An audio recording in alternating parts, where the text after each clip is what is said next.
Melissa, it's Alina, Siegfried here with Kiwi Connect. We're at New Frontiers 2016 and I'm here with Melissa Clark-Reynolds. Kia ora. Melissa, how are you enjoying the festival so far? Oh, it's great. I think it's great just to be in a community of people who are exploring ideas and wanting to have great conversation, and it's just fantastic. Great. So one of the themes that we were talking about this year is new economies and how entrepreneurship is driving business around the world. So what trends are you seeing in the field of entrepreneurship? I think one of the big things I'm seeing more and more is that probably maybe 20, 25 years ago when I first started out, it was very much driven around how are you going to make money. And so it was kind of greed is good, rich dad, poor dad. I remember doing a course with Robert Kiyosaki, and it's just it was very much around money.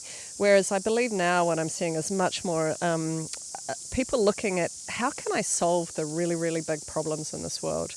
You know, how can I create businesses that are of service to the environment, services to people, service to community? And so I'm seeing less of a discussion around the making of money and much more around the purpose of money.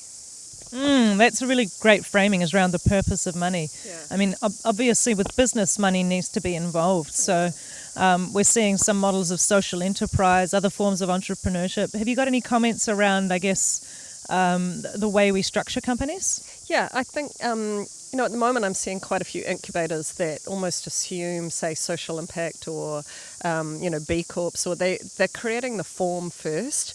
And I'd really like to invite people to think much more about what are you trying to achieve, and then the form should follow the purpose. And so sometimes it will be a social enterprise, but social enterprise doesn't mean let's make a bucket load of money and then do good with it. What it should be is let's live the solutions we're looking for. And so we use the money that the business makes, but the way the business makes the money still needs to be ethical and solving those really deep problems we wanted to solve in the first place. Right, so it's about embedding impact first in the core of your business, I guess. I think so, and I think more and more we'll see that the businesses that are sustainable, and I mean that like survive, will be impact businesses. And it's no longer appropriate for us to be starting any other kind of business. Right. Down in New Zealand here, we've got a country of 4.5 million people.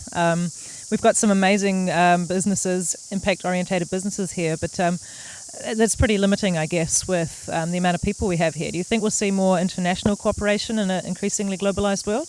Yeah, I think we have to. There's long been a joke that New Zealand, we have no capital and no customers, really. So no market, no capital. And that means New Zealand companies have to be born global. So right from the beginning, I think we're going to find, we've been thinking about trade, but it's way beyond trade. What we now need to be thinking about is our collaborators, our customers, our suppliers, the teams that we work with are global. And so, I haven't really worked on anything in the last probably 15 years that didn't have a global team from day one. And so that means we have to be really, really good at collaboration. And I think for a small economy, if we want to live in New Zealand, which I do, then our number one skill has to be collaboration. Right. And do you see that international entrepreneurs are looking towards New Zealand? What have we got to offer? I think we have a whole lot to offer. I think amongst other things, there's the collaboration side, and sometimes New Zealanders can be a little individualistic, but compared to most of the world, we are actually a collective kind of culture. We know we're in it together, and we support team sport. We like to play with others, and so I see New Zealand, people look to us for diversity. We're really good at diversity. I know we criticise ourselves for it, but compared to most of the rest of the world, we're actually leading lights, sadly.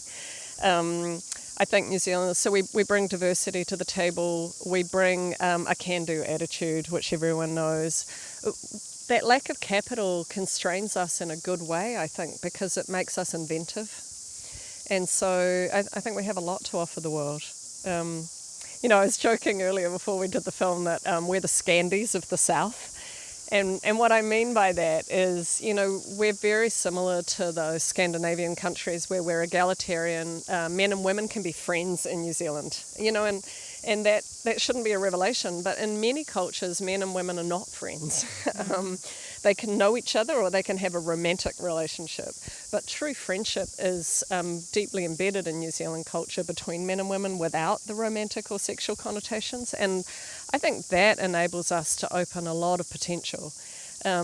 We are fundamentally against inequality, even if we are an unequal country. We have a sense of fairness that means we want to solve these issues, probably much more than cultures that are just about individuals getting ahead or individuals with a meritocracy. So sometimes those cultural differences between New Zealand and the US can seem quite vast, and other days they don't seem very big at all. It sounds like we've got a pretty good grounding place to launch off from then. I think we have a great grounding place, but there are some big things we need to do. And if I could wave a wand, one, I would get proper internet, even when the new fibre comes to my house, I'm still going to have slower internet than I can get on a mobile phone in the English Channel, on a train, right? Right.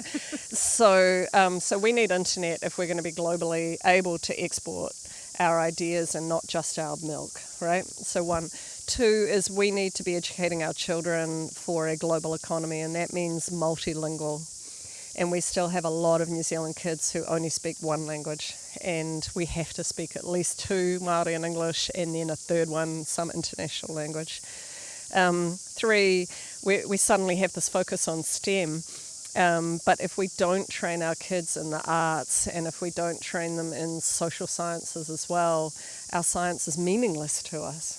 So we have a few of these things that we're going to have to address if we really want to compete long term and be part of the conversation long term. Fantastic. Thanks so much for talking to me. You're welcome.